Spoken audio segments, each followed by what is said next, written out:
What normal activity seems suspicious when done at 3 a.m.? Story 1. Just driving while being a young person, apparently. I live in a medium-sized town in the Midwest, about 35,000 people, and when I was about 18 or 19, I just grabbed my car keys and go for late-night drives when I couldn't sleep. I've suffered from horrible insomnia since I was little, or was anxious about something and needed to think. Our town has some beautiful historic districts, beautiful graveyards, parks, and a picturesque downtown area, and I just put on some music that I like and drive through them. It was so relaxing. 7 times out of 10, I get pulled over by a cop. Not for doing anything like breaking a traffic law or something, but just because a passing cop on duty would be driving past me, see that I was a teenager, and pulled me over and questioned me. They'd always be like, "How old are you?" 19? "Okay, so what you doing out this late? Why are you out driving around at 1 a.m.? And I just tell them the truth, that it was how I dealt with stress. I found it very calming, and it helped me think when I couldn't sleep. I was well past the age of being subject to curfew, so they had to let me go. Some of them would follow me for a while before getting bored, but more often than not, I get pulled over just for being a young driver out and about so late. I'm from a Midwest town, less than half that size, and used to cruise around alone or with friends when we were in high school, and I've got to say, never really had any problems. Then again, in my hometown, I'm pretty sure the cops had their hands full dealing with drunks. Story 2. Ringing a doorbell. There's only one time anyone rang my doorbell in the middle of the night. I was about 8. My dad answered the door to find a man with a profusely bleeding gash in his forehead.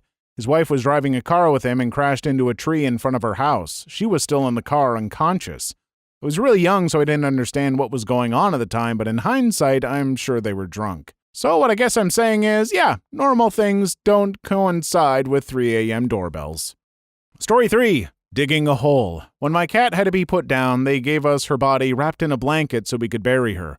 We got home around 11 to midnight-ish, and my dad goes into the garage and gets a big shovel and can't find any flashlights, but he does find an oil lantern. So there we are. My dad has the shovel on his shoulder and the bundle in hand, and I'm following behind with the lantern. We go to the open field by the house and commit the deed.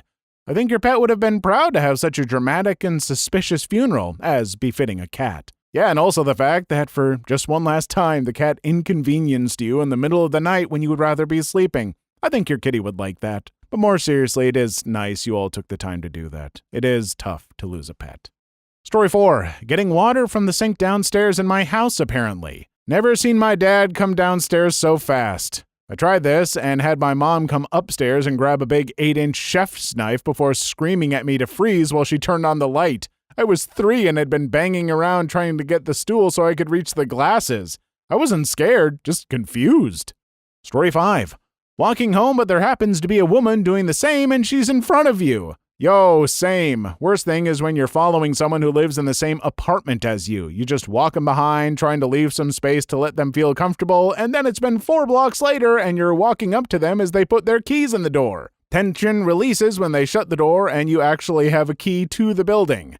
Then it's the immediate realization, oh, he's not a murderer, he just has a crappy job and lives here. Story 6. To your parents, looking at your Windows desktop as they step into your room, hunched over, with your pants on the floor and mom's baby lotion on the desk, staring at a pic of a family gathering, zoomed in on the dogs. Okay, I'm only going to say this once. I'm going to need this site to calm down because this is a lot. I don't know why, but it was the fact that it was mom's baby lotion. I don't know why, but that just made it so much worse. Story 7. Driving to work. I leave for work at 3 a.m. and have been pulled over an average of once a year. They always think I'm either drunk or have drugs. Yes, all the time when I worked at my first job at Starbucks. Young person out and about at 1 a.m. equals always drunk, according to cops, I guess. Story 8. Had a neighbor who would use power tools, mostly saws, late at night. My family would joke that he was cutting up bodies again. That neighbor? Jeffrey Dahmer. And now you know the rest of the story. Story 9. Standing in front of your neighbor's house and just staring at it.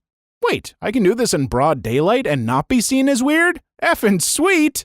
Edit, just got done talking with the police. Don't do this, guys. Story 10. Walking my dogs. I work a 12-hour night shift and have to come home and walk them at 3 a.m. in the morning. In my opinion, if there's any good reason to be out and about at stupid o'clock, it's walking your dogs.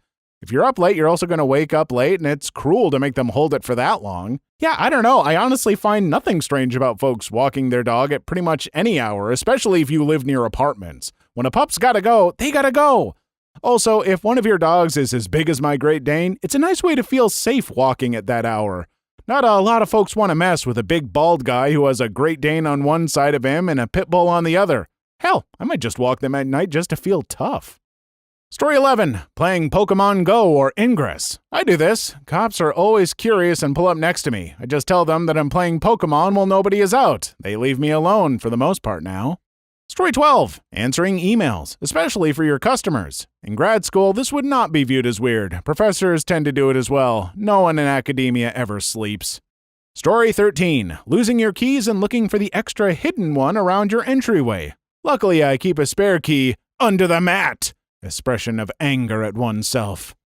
Story 14. I work nights, so my answer is nothing. Stop judging us nighters. Overnight shift for 10 years. The judgment from daywalkers is real. As a former night shift worker for many years over many different jobs, I think folks have a right to judge. I can't speak for you all, but every night coworker I knew at those jobs was weird and suspicious, myself included. I've probably got around 7 combined years of overnight, so I feel okay making this judgment, even if I do now go to bed at 10:30. Story 15. Knocking on your friend's door to return the kitchen knife you borrowed from them. Look, officer, I really have to go to Freddy. He's waiting for his knife. Story 16. Driving a DeLorean around a parking lot at 88 miles an hour. This wouldn't make me suspicious because I know exactly what you're up to. Story 17. Running laps around the front lawn, stirring tea in the den over and over and over, admiring yourself in a mirror-like window reflection, creepy as all get out. Story 18. Washing your car. This is pretty much the shortest response on this list, and thus far, the most suspicious to me. If I got up to pee at 3 a.m. and saw one of my neighbors washing their car, I would be 90% sure that I live next to a serial killer, which is weird considering my neighbors are in their 80s. Story 19. Waiting in front of the elementary school. Story 20. Taking out the trash at night. Story 21. Making chocolate pudding, especially when you've lost control of your life. Stu, ignore that bee and go back to bed. Story 22. Mowing the lawn. That's not suspicious, you're just being a C mowing the lawn at 3 a.m. Story 23. Walking at night. Everyone will always think you're up to no good walking at night. Story 24. Laughing hysterically while alone at home. But I do this all the time. Story 25. Purchasing candles and red paint while dressed in dark clothing. But hey, creatures of the night gotta make their pentagrams somehow, right? Story 26. Tweeting as the President of the United States. Damn, got a little political commentary up in this thread. Didn't expect it, but I'm loving it. Story 27. Hanging out at a school. Depending on your age, that could be creepier at 3 p.m. Story 28. Packing and moving. Story 29. A chat with someone of the opposite sex while you have a significant other. Story 30. Sunbathing. Edit. Wow, my first gold coin. Thanks, kind stranger. Sunrise tomorrow's at 2:55 a.m. where I live, so weird, but not super suspicious. Story 31. Putting a carpet in your car. Washing the carpet.